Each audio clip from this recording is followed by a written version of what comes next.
পরিবার এবং বিয়েটা একটা বড় ফ্যাক্ট। এখন যারা আমরা বিয়ে করি নাই বা করে ফেলেছি তাদের এখানে একটা চ্যালেঞ্জ আছে, সেটা হলো আপনার পরিবারটাকে জান্নাতি পরিবার রূপে গড়তে হবে। এখন গড়তে হলে কি করতে হবে? আমি ধরে নিচ্ছি আপনি বিয়ে করেন নাই। প্রথমত আপনার বিয়ের ক্ষেত্রে কোনো প্রকার ভুল করা যাবে না। বিয়ের ক্ষেত্রে আপনার কোনো রকমের ভুলের কোনো অবকাশ নাই। অবকাশ নাই বলতে বোঝাচ্ছি যে যখন আপনি বিবাহিত নন তখন আপনার কাছে বিয়েটা একটা ফ্যান্টাসি, যে বিয়ে করতে হবে, বিয়ের আলোচনা শুনলে মুখে হাসি চলে আসছে, কিন্তু বাস্তবতা কিন্তু এমন নয়। যদি আপনি এই ডিসিশন নিতে ভুল করেন, আদর্শ পরিবার গড়াটা খুব ডিফিকাল্ট হবে এবং পরবর্তী লেগেসি সন্তান প্রতিবার ইসলামিক প্যারেন্টিংসে অনেক বেগ পেতে হবে আর কি। তো বিয়ের ক্ষেত্রে রাসূল সাল্লাল্লাহু আলাইহি ওয়াসাল্লাম যেটা বলেছেন যে তোমরা অবশ্যই দিনদারিতাকে প্রাধান্য দিবে। এখানে যদি তার সৌন্দর্য থাকে, সে দেখতে সুন্দর হয়, বংশ ভালো হয় এবং অর্থবিত্ত থাকে, এটা তো আপনার নূরুন আলা নূর, আলোর উপরে আলো। যদি এটা নাও হয় তারপরে আপনাকে দিনদারিতা প্রাধান্য দিয়েই বিয়ে শাদী করতে হবে। এই জায়গায় কোনো রকম কম্প্রোমাইজ করতে যায় না, বা এই ব্যবসায় ভুল করলে আপনি সারা জীবন লস খাবেন আর কি, ঠিক আছে? আর যারা বিয়ে করে ফেলেছেন কিন্তু দিনদারিতার ঘাটতি আছে, তাদের জন্য সবর ছাড়া কোনো অপশন নাই। সবরের মধ্য দিয়ে ঠান্ডা মাথায় স্ত্রীকে বা স্বামীকে ওয়াজ নসিহত করতে করতে করতে, দোয়া করতে করতে আল্লাহ যদি কোনো দিন হৃদয় বা কলবকে পরিবর্তন করে দেন, ইনশাল্লাহ আপনিও আপনার পরিবারটাকে আদর্শ পরিবার করতে পারবেন ইনশাল্লাহ। আর যদি দেখেন যে নূহ আলাইহিস সালামের মতো ঘটনা ঘটেছে, সুদীর্ঘকাল চেষ্টা করার পরে কোনো ফলাফল আসছে না, তাহলে আপনি আপনার কবরের ফিকির করেন, তারা তাদের কবরের ফিকির করুক, ব্যাস ছেড়ে দেন। ওই যে লাইসা মিন আহলিক, সে তোমার পরিবারের কেউ নয়। কাকে বলা হয়েছে? নূহ আলাইহিস সালামের ছেলেকে বলা হয়েছে। নূহ আলাইহিস সালাম বলছেন যে ছেলে, আমার ছেলে আল্লাহ, সে আমার পরিবারের, তাকে কি মাফ করা যায় কিনা? আল্লাহ পাক বলছেন লাইসা মিন আহলিক, সে তোমার পরিবারের কেউ না। তার নাম ছিল কেনান।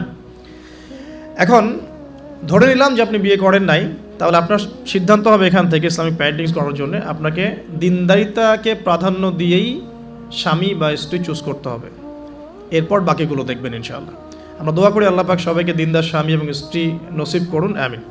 আর দিনদারিতা কখনোই বাহ্যিক লেবাস পোশাকে বোঝা যায় না। বাহ্যিক লেবাস পোশাকে একটা ধারণা পাওয়া যেতে পারে যে উনি দাড়ি রেখেছেন, হয়তো নামাজ পড়েন, নামাজ 5 ওয়াক্ত পড়েন, নামাজি ব্যক্তি, আশা করা যায় ভালো হবেন। তিনি হালাল খাচ্ছেন না হারাম খাচ্ছেন খোঁজ নিতে হবে। তার পরিবারের ব্যাকগ্রাউন্ডটা খোঁজ নিতে হবে, তার বাবা কেমন, তার মা কেমন, তার আপনার শাশুড়ি কেমন, আপনার শ্বশুর কেমন, খোঁজ নিতে হবে। কারণ দেখা যায় যে যে পরিবেশে বড় হয়েছে তার মধ্যে সেই প্রভাবটা থেকে যায়। এ কারণে এর ব্যতিক্রমও হতে পারে যে একটা নোংরা পরিবেশের থেকেও তো ইব্রাহিম আলাইহিস সালামের জন্ম হতে পারে, জাহেলি মক্কার মধ্যে থেকেও তো মুহাম্মদ সাল্লাল্লাহু আলাইহি সাল্লামের জন্ম হতে পারে। কিন্তু অ্যাজ ইউজুয়াল একটা কনসেপ্ট হচ্ছে যে যে পরিবেশে বড় হয় ওই বিষয়গুলো তার মধ্যে কিন্তু থেকে যায়। এটাকে কুফু বলা হয়। বিয়ের ক্ষেত্রে কুফুটা ইম্পর্টেন্ট, আপনারা খেয়াল রাখবেন যাতে করে বিয়ের ক্ষেত্রে এই ভুলগুলো না হয়, তাহলে সারা জীবন একটা বড় হ্যাসেল পোহাতে হতে পারে। আর বিয়ের পরে ঠিক করে নিব এই কনসেপ্টটাও ঠিক না। বিয়ের পরে ঠিক করে নিব এই কনসেপ্টটাতে গিয়ে অনেকে ভুল করেছে, উল্টা সে নিজেই বিভ্রান্ত হয়ে গেছে বা দাড়ি ছেটে ফেলেছে। স্ত্রীকে তো পর্দা করাতে পারেই নাই, উল্টো দাড়ি ছেটে ফেলেছে। এরপর আপনার লাইফটা শুরু হবে। বিয়ের সময় অবশ্যই মোহরটা কম করার চেষ্টা করেন, সামর্থ্য অনুযায়ী কম করার চেষ্টা করেন বলছি। যদি আপনার সামর্থ্য থাকে 1 কোটি টাকা মোহর দেওয়ার, অবশ্যই দিবেন, সবার তো ওই সামর্থ্য থাকবে না।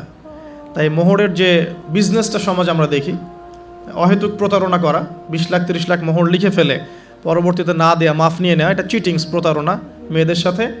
আর একই সাথে আমরা যে যৌতুকে অভ্যস্ত হয়েছি, এটা একটা গায়রতহীনতার পরিচয়, ব্যক্তিত্বহীনতার পরিচয়। বিয়ের টোটাল কস্ট বিয়ের করবে ছেলের পরিবার। মেয়ের পরিবার যদি খুশি হয়ে কিছু দেয় সেটা নিতে কোনো আপত্তি নেই, খুশি হয়ে উইলিংলি কিছু দিলে নিতে আপত্তি নেই। চাপ প্রয়োগ করা যাবে না, যৌতুক তো বলাই যাবে না, টোটালি নিষিদ্ধ, হারামে, ইসলামে টোটালি হারাম। এরপরে লাইফ শুরু হবে। ধরে নিলাম যে আলহামদুলিল্লাহ ক্যাপলের মধ্যে ইসলামিক আন্ডারস্ট্যান্ডিং আছে, এখন তারা পরিবার শুরু করবেন আলহামদুলিল্লাহ। বিয়েটা খুব সহজ করবেন। যে বিয়ে যত বেশি সহজ সেই বিয়েতে তত বেশি বরকত, যে বিয়েতে যত কঠিন, লৌকিকতা বেশি, এটার বরকত তত কম হবে। বিয়ের অনুষ্ঠানগুলোর ক্ষেত্রে কোনো রকম বেপরদামির সুযোগ দিবেন না, যত সহজে ইসলামিকভাবে করে ফেলা যায় করে ফেলবেন। অনেকে দেখা যায় প্রেম করে নিজেরাই কাজী অফিসে গিয়ে বিয়ে করে ফেলছেন, এটার সাথে আমি একমত না। কারণ এখানে সাক্ষীর প্রয়োজন আছে, অভিভাবকের প্রয়োজন আছে, মোহরের প্রয়োজন আছে, কালিমা লা ইলাহা ইল্লাল্লাহর উপস্থিতিতে খুতবার বিয়ের প্রয়োজন আছে। তো এভাবে ম্যারেজগুলো যেগুলো হচ্ছে বেশিরভাগই আমাদেরকে জেনার দিকে নিয়ে যাচ্ছে, এবং দীর্ঘস্থায়ী জেনা, একদিন দুই দিন না, বছরের পর বছর থাকছেন জেনা করতেই আছে। তো একটা পয়েন্টস মিস করেছি, একটু টাচ করে দিই, যে বিয়ের আগে নিজেদেরকে পবিত্র করে নিয়েন আর কি। যদি অপবিত্র জীবনেও থাকেন, বিয়ের আগেই নিজেকে পবিত্র করে নিয়েন, কারণ এটাই স্বাভাবিক যে একজন পবিত্র সত্তা আরেকজন পবিত্র সত্তাকে পাবে, এটাই স্বাভাবিক। অপবিত্রতা আর পবিত্রতা কখনো একসাথে হয় না। যদি একসাথে হয়ে যায় তখন বিশ্বযুদ্ধ লেগে যাবে আর কি। কথা বুঝতে পারছেন? নিজেকে আগে পবিত্র করে নিয়েন। আর পবিত্র করার জন্য আল্লাহর কাছে প্রমাণ করতে হবে যে আল্লাহ আমি তোমার বান্দা বা বান্দি। যখন আল্লাহ পাক দেখবেন হ্যাঁ আপনি সত্যি অনেস্টলি মন থেকে তওবা করছেন এবং পবিত্র হওয়ার চেষ্টা করছেন, আল্লাহ পাক সুযোগ করবেন। এবার আল্লাহ রাব্বুল আলামিন কি করলেন? আল্লাহ পাক এই মহাবিশ্ব সৃষ্টি করলেন। হুয়াল্লাযী খালাকাস সামাওয়াতি ওয়াল আরদ ফি সিত্তাতি আইয়াম। কয় দিনে? আল্লাহ পাক পুরো মহাবিশ্ব সৃষ্টি করলেন কয় দিনে? আমাকে বলেন তো, মহাবিশ্বকে আল্লাহ পাক ঘৃণা করে সৃষ্টি করেছেন না ভালোবেসে? তাহলে আল্লাহ পাক কি ভালোবাসার সত্তা নয়? আল্লাহ রাব্বুল আলামিন কি ভালোবাসেন না? আল্লাহ পাকের একটা নামই হচ্ছে গফুর আল ওয়াদুদ, ওয়া হুয়াল গফুরুল ওয়াদুদ। আল্লাহ পাক হচ্ছেন ক্ষমাশীল, পরম ক্ষমাশীল এবং প্রেমময়। আল্লাহ পাক তার নাম দিয়েছেন আল ওয়াদুদ, মানে প্রেমময়। আল্লাহ পাক ভালোবাসেন কি না? তাহলে এই পুরো মহাবিশ্ব সৃষ্টি করে আল্লাহ পাক কি মহাবিশ্বের মধ্যে ভালোবাসা ছড়িয়ে দেন নাই? আল্লাহ রাব্বুল আলামিন 6 দিনে মহাবিশ্ব সৃষ্টি করে মহাবিশ্বের সব জায়গায় যার যার কাজ তাকে বুঝিয়ে দিলেন। কোন গ্রহ কি কাজ করবে, কোন সৌরজগৎ কেমন করে চলবে, দুনিয়া কিভাবে ঘুরবে, সূর্য কিভাবে উঠবে, চাঁদ কিভাবে আসবে, কোন মাখলুক কি কাজ করবে, ফেরেশতাদের কাজ কি হবে, ইত্যাদি ইত্যাদি। আল্লাহ পাক সমস্ত কাজ বুঝিয়ে দিলেন। সূরা আলিফ লাম মিম সেজদা, হামিম সেজদার মধ্যে আছে, পড়ে দেখবেন। আল্লাহ পাক পুরো মহাবিশ্বের দায়িত্ব বন্টন করে দিলেন। এবার আল্লাহ রাব্বুল আলামিন কি করলেন শোনেন। আল্লাহ রাব্বুল আলামিন বলছেন, এই পুরো মাখলুক কায়নাত সৃষ্টি করার পর আল্লাহ পাক তার রহমতকে 100 ভাগে ভাগ করলেন। কত ভাগে? আল্লাহ পাকের দয়া, রহমত, ভালোবাসাকে 100 ভাগে ভাগ করলেন। ভাগ করে এক ভাগ, মাত্র এক ভাগ আল্লাহ পাক পুরো মহাবিশ্বে ছড়িয়ে দিলেন, বলেন সুবহানাল্লাহ। বাকি 99 ভাগ রহমত আল্লাহ পাক তার কাছে রাখলেন। এই এক ভাগ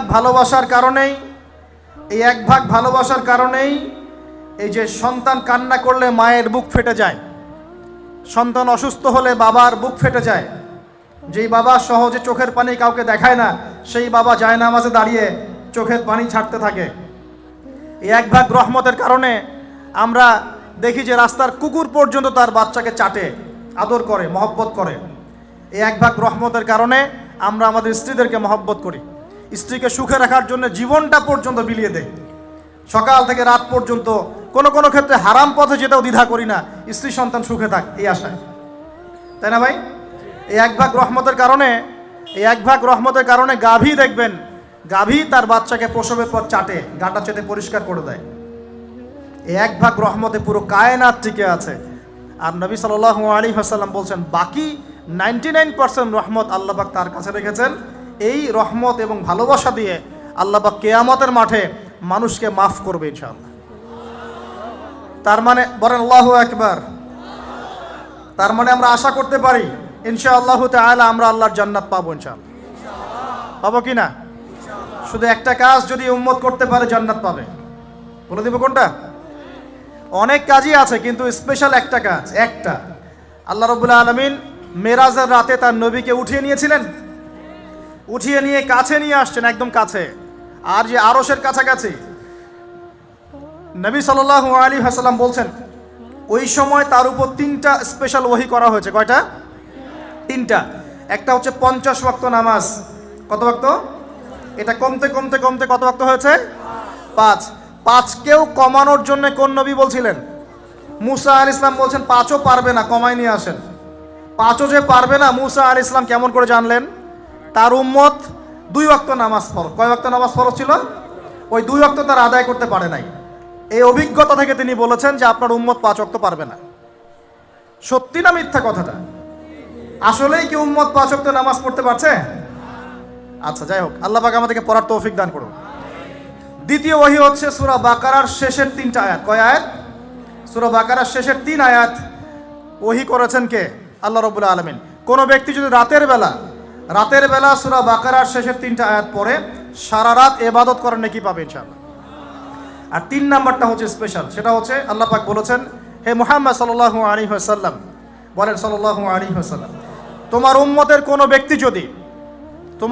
কোনো ব্যক্তি যদি আসমান জমিনের সমান গুনাহ নিয়ে আমার সামনে দাঁড়ায়, আসমান জমিন সমান গুনাহ নিয়ে আমার সামনে দাঁড়ায়, কিন্তু আমার সাথে শিরকের পাপ নাই, আমার সাথে কোনো শিরকের পাপ করে নাই, ইনশাআল্লাহ আমি আল্লাহ তার সামনে আসমান জমিন সমান ক্ষমা নিয়ে হাজির হব ইনশাআল্লাহ। তার মানে আমরা যদি ইনশাআল্লাহ তাআলা শিরকের পাপ থেকে দূরে থাকতে পারি, ইনশাআল্লাহ আশা করা যায় আমরা আল্লাহর সন্তুষ্টি পাবো ইনশাআল্লাহ। এরপর আল্লাহ রাব্বুল আলামিন কি করলেন? আল্লাহ রাব্বুল আলামিন পুরো মহাবিশ্ব সৃষ্টি করে সব দায়িত্ব ভাগ করে দিলেন।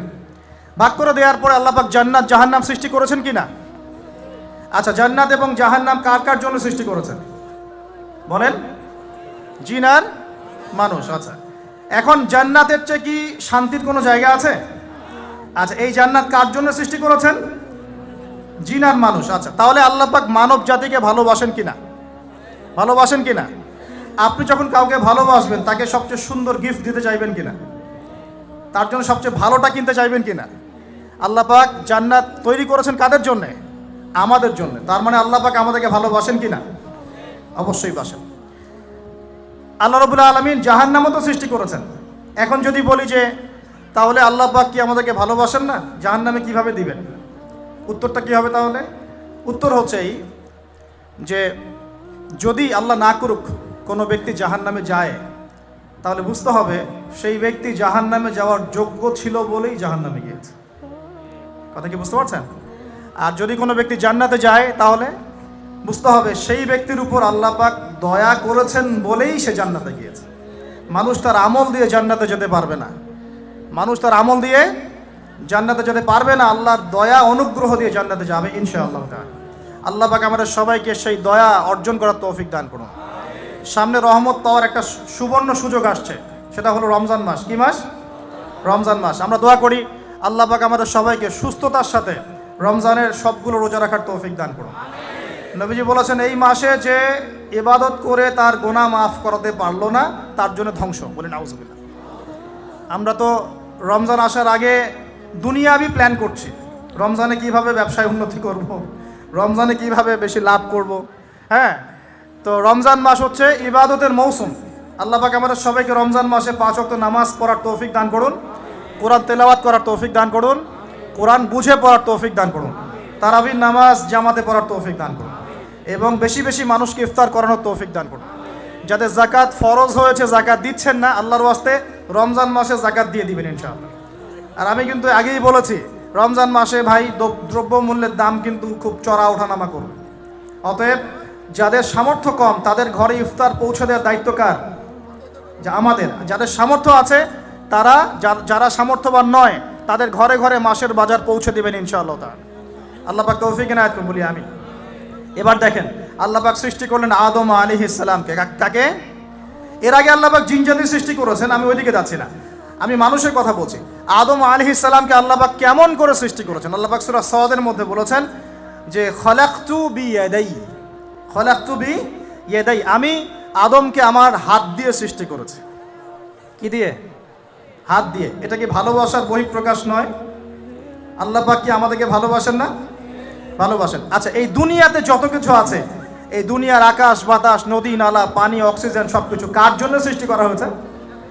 গরু ছাগলদের জন্য, মানুষের জন্য। মূল দায়িত্ব কার? মূল অধিকার কার? মানুষের নয় কি? তাহলে এই পুরো বিষয়গুলো কি আল্লাহ পাকের ভালোবাসার বহিঃপ্রকাশ নয়? হ্যাঁ। আচ্ছা, এবার আসেন, আল্লাহ পাক আদম আলাইহিস সালামকে সৃষ্টি করে সমস্ত নাম শিক্ষা দিয়েছেন। এই যে নাম শিখানো মানে জ্ঞান শিখানো, এই জ্ঞান শিখানোটা কি আল্লাহর দয়া ভালোবাসা নিদর্শন নয়?